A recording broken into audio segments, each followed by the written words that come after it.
Hello. Well, Satispay. We already talked a little bit before about Satispay, but let's start again from the beginning. So it was 2013, 2014. We started looking at the payment retail ecosystem, and we found something that was not actually working. All the cash that for a reason or another was still hugely used, and on the other side the card networks, the credit card usage that actually was, yes, in the market, but in certain sense not really appreciated neither by consumer nor merchant, especially from merchant, for high fees and a kind of distance from actually the bank offering. So we tried to understand why it was not working, and we thought about all the evolution that was coming thanks to the digitalization of our world, the fact that from 2008 when the iPhone was presented, everything changed in our daily behavior. So the first thing that we realized is actually the credit card networks was really old-fashioned stuff. So the first credit card were issued in 1960, 60 years ago. No digitalization at all, just a piece of paper with some number on it. And now it's still the same, but with several layers on top of it in order to make it working also in the modern world. And this is actually why the credit card industry is struggling a bit of becoming like attracting 100% of the customer, the merchant behavior, because it's actually an old technology that is trying to keep its space in the consumer behavior, but actually is not efficient anymore. As of now, when you make a credit card payment, to you seems something very easy. You touch the credit card on the POS, but actually behind that there are several actors. Here is just an example on the top of the screen on all the actors that are involved in the stake of the transaction in order for the transaction to happen. This is why the transaction is still based on this old piece of paper that is born in 1960 and now is trying to work in the modern world. And operators like Apple Pay, Google Pay are just adding a new layer on top of that, adding fees on top of that, making the exchange of money very inefficient. So an exchange of money today is very similar to an exchange of information via WhatsApp, via email. It's an exchange of bits and bytes. And that's true that on top of it, maybe there are like the regulation, the money laundering, the anti-money laundering rules and all this kind of stuff. But at the end of the day, it's just an exchange of information. So it shouldn't be that expensive. And so what we thought is, okay, let's try to reshape the way the payments are done, starting from a clean piece of paper. So we saw that there were new regulation coming into force, allowing companies, new kind of companies like e-money institution, payment institution, performing payment. Before 2010, you had to be a bank in order to perform payments, and being a bank is not that easy, especially for a startup. But new regulation came into force. They allowed new actors to start providing financial services, and new technology were coming and so on. So we said, okay, maybe we can try to design something that is totally digital, using the last technology that we have, trying to get advantage of the new regulation. And this is how Satispay came out. So we are a single player that bring together consumer and merchant in order to make the exchange of money very effective. So far, well, I'm Italian. We are Italian, so we started our journey in Italy.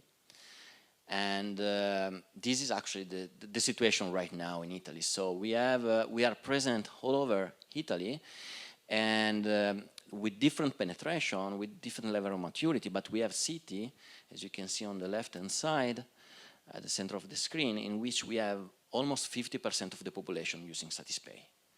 So we are used in this kind of city. People are using WhatsApp just as they're using Satispay. What we have built in Italy in those years is something that since the beginning we thought was meant to be global. So we started in Italy because we were Italian, but we decided to come in Luxembourg to create a financial institution able to provide the service all over Europe. In those years, we recently became a unicorn. Making financial services a very cash-intensive, capital-intensive activity. You need capital. Investors know that, but we managed to deploy our idea and to get this kind of result. And so we managed to attract investors. So far we raised more than 400 million euro. That allow us to reach 3 million consumer, 200,000 merchants, and these consumer that are making around 10 payments per month with Satispay. But this is just an average, because we have a city in which we have this kind of penetration, 50%, in which the average is above 20 payments per month. So we really became a daily product. What are we offering to our consumer and to our merchant? Well, we are a fully digital mobile payment solution. We are covering the basic needs, which are exchanging money with other peers, paying online, paying in-store, plus giving to our consumer all this kind of financial activity that they need to use, they need to do on a daily basis, like putting money apart, paying for public administration, utilities, and so on. But basically the idea is to create a network. So at the beginning I made the comparison with the credit card networks, Visa and MasterCard. They are networks, and Satispay is a network. The idea behind Satispay is to create a new network that can cover everything that you see in this slide. We want to be everywhere. So in Europe, for any kind of activity, in store, online, unattended, and so on, for everyone. We don't want our consumer to have any limitation to use Satispay. You just need to download it, you just need to have a bank account, and you sign up to Satispay and you are part of the network. We need to empower. The merchant need to be happy to accept payment, because we are not expensive and we are also providing value-added service to the merchants, since we have this strong connection with our consumer, with the ultimate goal to simplify life of everybody which is on the network.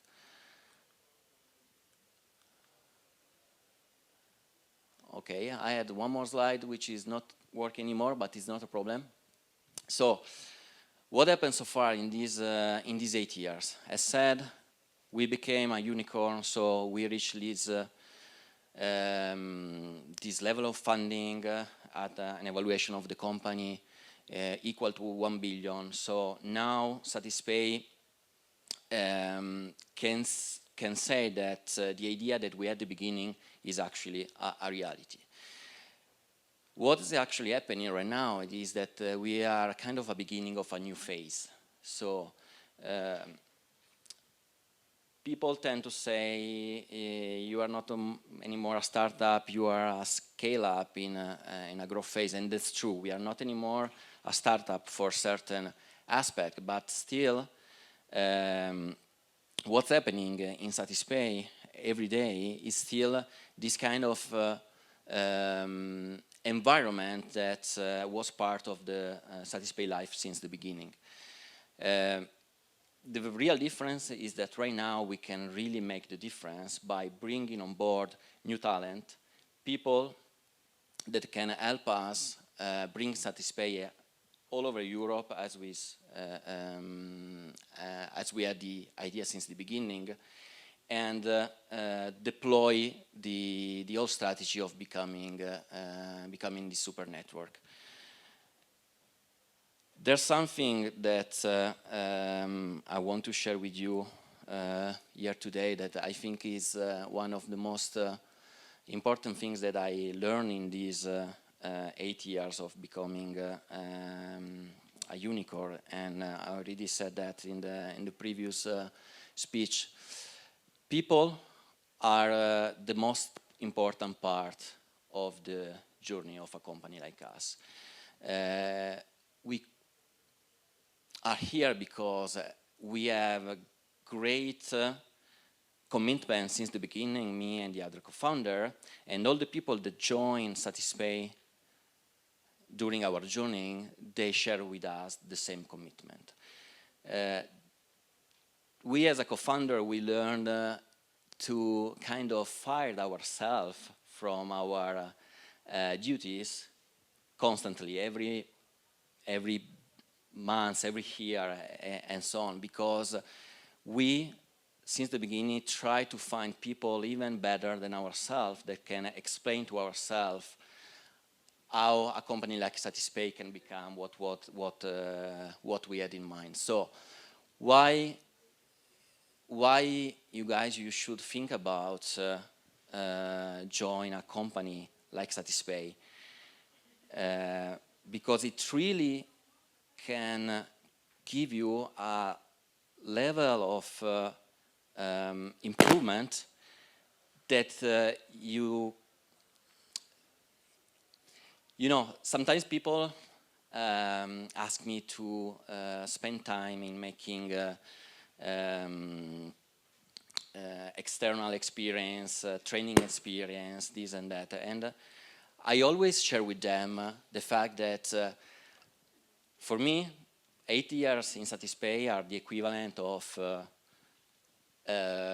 many years of studying, and I would have never reached the level of knowledge that I have right now. This is all due to the contamination that we had, me and my colleague, during those years. And yeah, basically it's what's happening in startup today.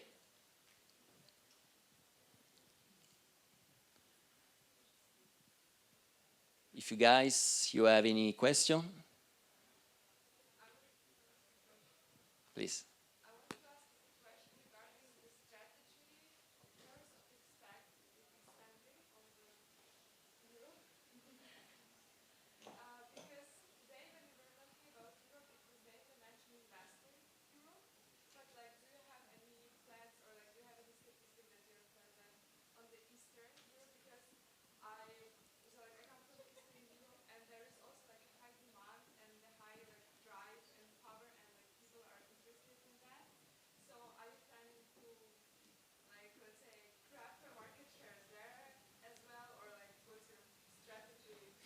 Yeah, well, the whole infrastructure is designed in order to be ready to any European country.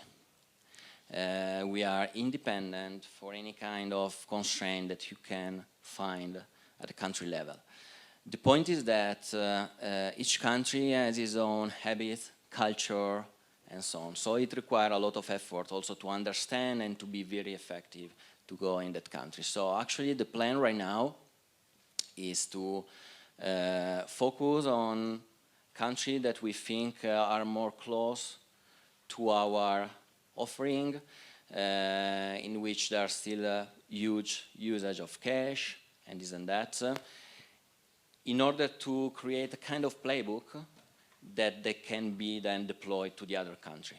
So we are going country by country, but just because we are creating this playbook, meanwhile we attract also the funds and we make the revenue that can help then ourselves to go beyond the initial countries.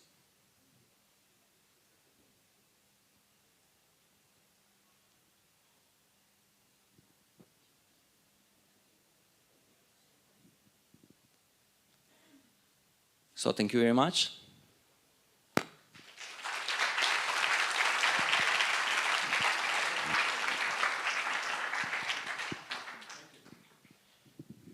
Thank you, Sam. So I just want to say a few closing words, and I want to call the sponsors on stage, please. We have the wonderful Samuele. Please, if you don't mind coming back on stage. He's been one of our main sponsors and supporters of the event, including his team. We want to call Raul and maybe a few of your team members on stage as well. Raul, maybe Victoria, Nadej, where are you at? Please do come on stage. Second sponsor, supporter. And then we have Julien, where are you at? From Let's Play. Third major sponsor of this event. It wouldn't have been as fun without you guys. So I want to give a big round of applause to these companies.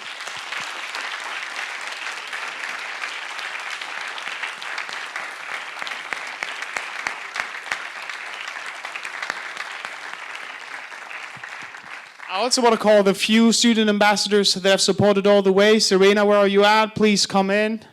Jimmy, where are you? Any other students ambassadors who haven't left? Good. And then, please, Marco, if you don't mind coming up. Marco is one of the leaders.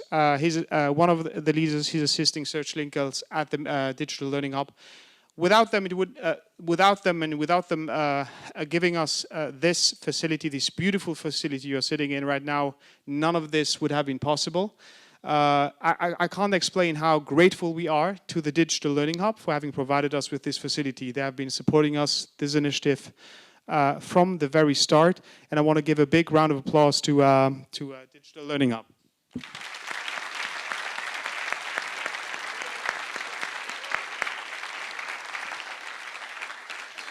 A few words from one of our main partners, Marco, please. Thank you, Anthony. Yes, I have only 4 points to share with you, so I want to thank Anthony, Nasir and the whole LHoFT for organizing this event. I think I'm not wrong in saying that it was a huge success, so thank you. I want also to thank the Minister of Finance, Madame Backes, for her support and for the message that was broadcast this morning. Of course, we want to thank all the companies and students who participated in this event. Without you, this would not have been possible.